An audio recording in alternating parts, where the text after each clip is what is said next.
Mensonge global, partie 2.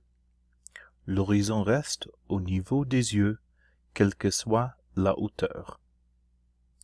Certains ont du mal à saisir cet argument, mais cela signifie essentiellement que si nous vivions sur une sphère, au fur et à mesure que vous montez, par exemple dans un avion, vous devriez avoir à incliner votre tête vers le bas pour voir l'horizon.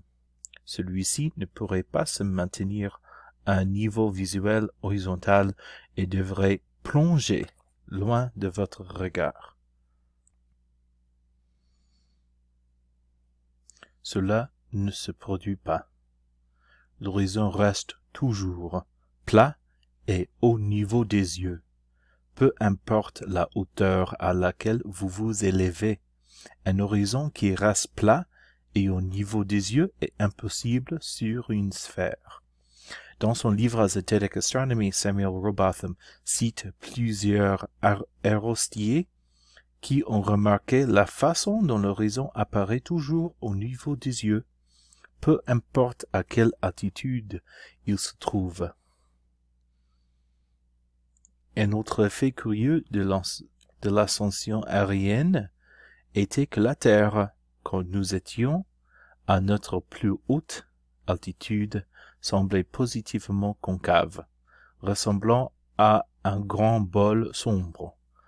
Plutôt que la sphère convexe que nous nous attendions naturellement à voir, l'horizon apparaît toujours être à la hauteur de nos yeux et semble s'élever à mesure que nous nous élevons jusqu'à ce qu'enfin l'élévation de la ligne circulaire délimitant notre vue devienne si marquée que la Terre prenne l'apparence anormale, ainsi que nous l'avons dit,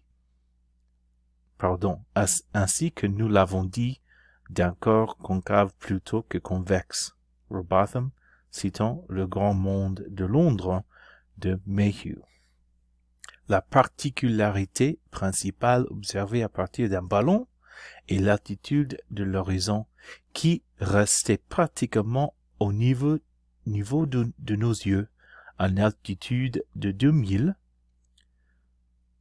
soit 3,2 km, faisant que la surface de la Terre apparaissait concave au lieu de convexe et semblait reculer au cours de notre rapide ascension, tandis que l'horizon et le ballon semblaient être stationnaires. Rowbotham citant le London Journal du 18 juillet 1857. L'horizon apparaissait toujours au niveau de notre vue. Rowbotham citant le rapport de M. Glaisher le 11 octobre 1862. Maintenant, vous ne devez pas vous fier à la parole des aérostiers. Vous pouvez voir par vous-même que l'horizon reste toujours au niveau des yeux, que ce soit dans un avion ou sur des images prises des ballons météo à plus de 36 000 mètres. Mais ce n'est pas le cas. À la place, l'horizon reste plat et au niveau des yeux. Dans la vidéo suivante, Rob Skiba démontre, grâce à l'animation par ordinateur, comment nous devrions voir l'horizon sur un plan par rapport à une sphère.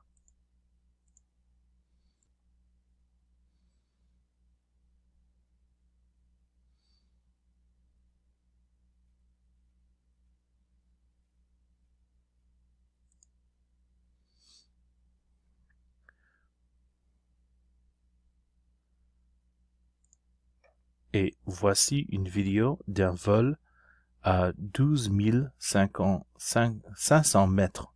L'horizon reste toujours au niveau des yeux. L'horizon reste toujours au niveau des yeux. Le niveau de l'eau. Par nature, l'eau cherche toujours son niveau optimal, c'est-à-dire plat et horizontal. Même un enfant peut comprendre cela. Et c'est ce que nous constatons chaque jour.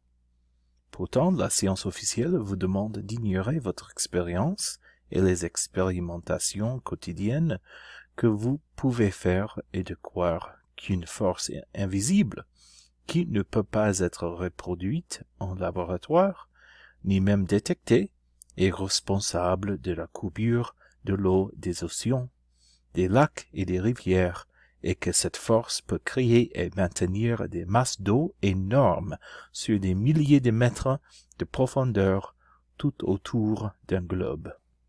Quand j'ai entendu parler de la Terre plate pour la première fois, je supposais que la gravité était quelque chose de prouvé depuis longtemps en laboratoire, puisque la science nous dit que la gravité constitue la force motrice derrière la formation de l'univers. J'étais choqué de découvrir que la gravité n'a jamais été prouvée et reste une théorie sans fondement.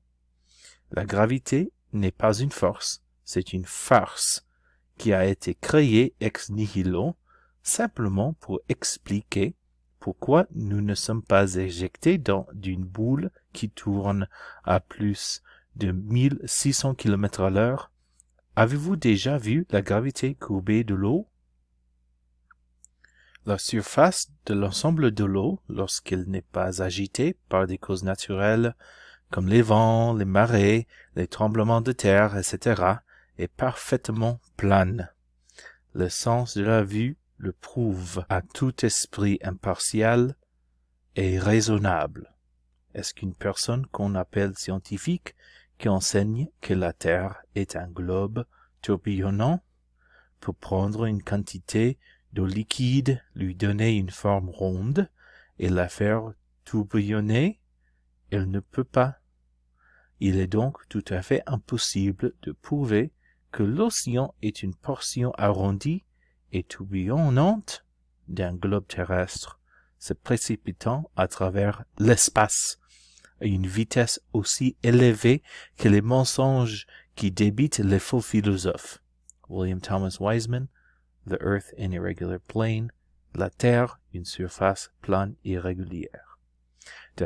D'après le modèle du globe, en raison de la gravité, chaque corps constitué d'eau, même de petits bassins, bien trop petits pour être mesurés, doit être courbé et correspondre à la courbure appropriée de la Terre. Samuel Rowbotham écrit dans Zetetic Astronomy, Earth Not a Globe, littéralement Astronomie zététique, la Terre n'est pas une sphère.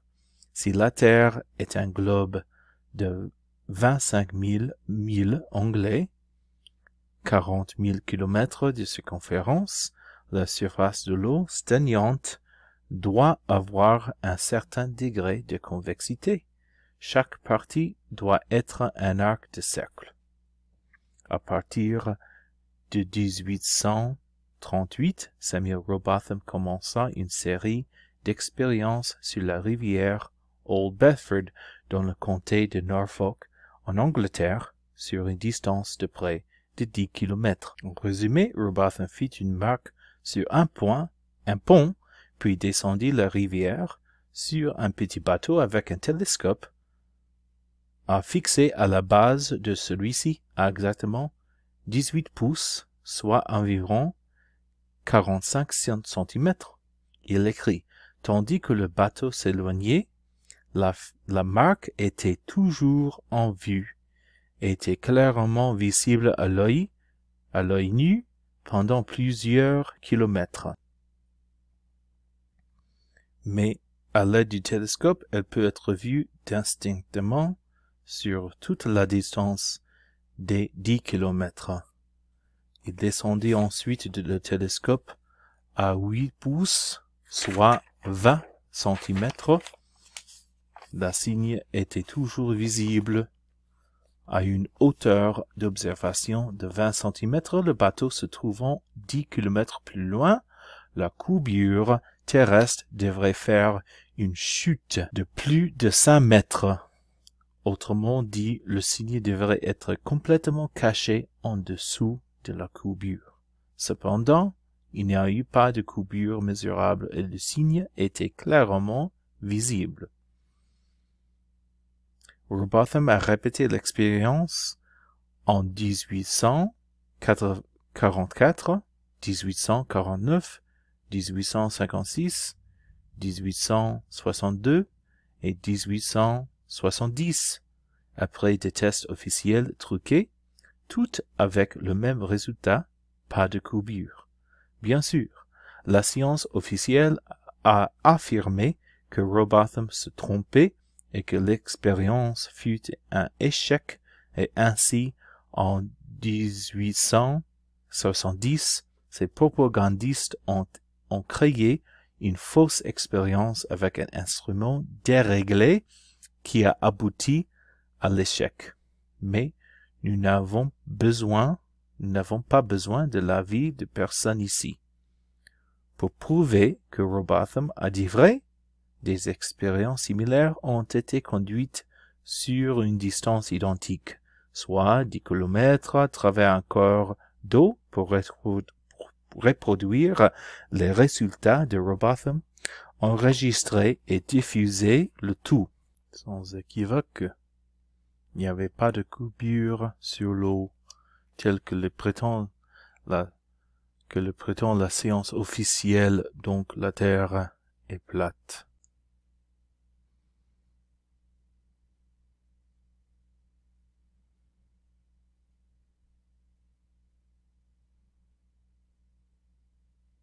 Certains ont répliqué en affirmant que la planité de l'eau est le résultat de la réfraction.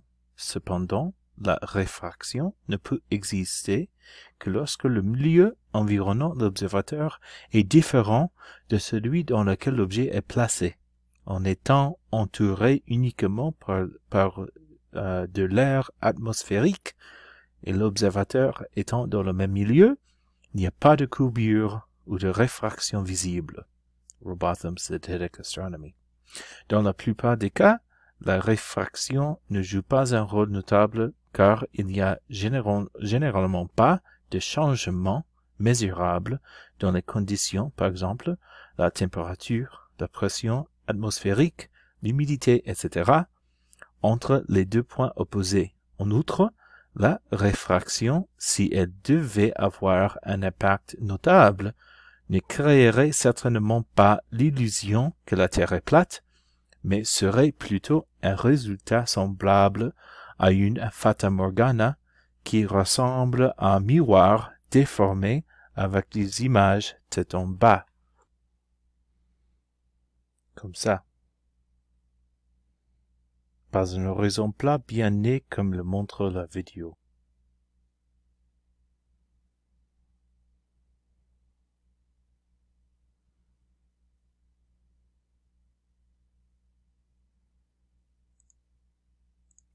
Les rivières, en coulant vers la mer, cherchent le parcours le plus facile, nord, sud, est, ouest, et toutes les autres directions intermédiaires sur la Terre en même temps. Si la Terre était vraiment une boule en rotation, alors beaucoup de ces rivières devraient couler vers le haut d'une manière impossible. Par exemple, le Mississippi, avec ses 4800 km, aurait à monter 18 km avant d'atteindre le golfe du Mexique. Une portion des rivières du Nil coule sur 1600 km avec une descente de 30 cm. Les parties du Congo, ouest africain, selon l'inclinaison supposée et le mouvement de la Terre sphérique, devraient parfois couler en montant et parfois en descendant.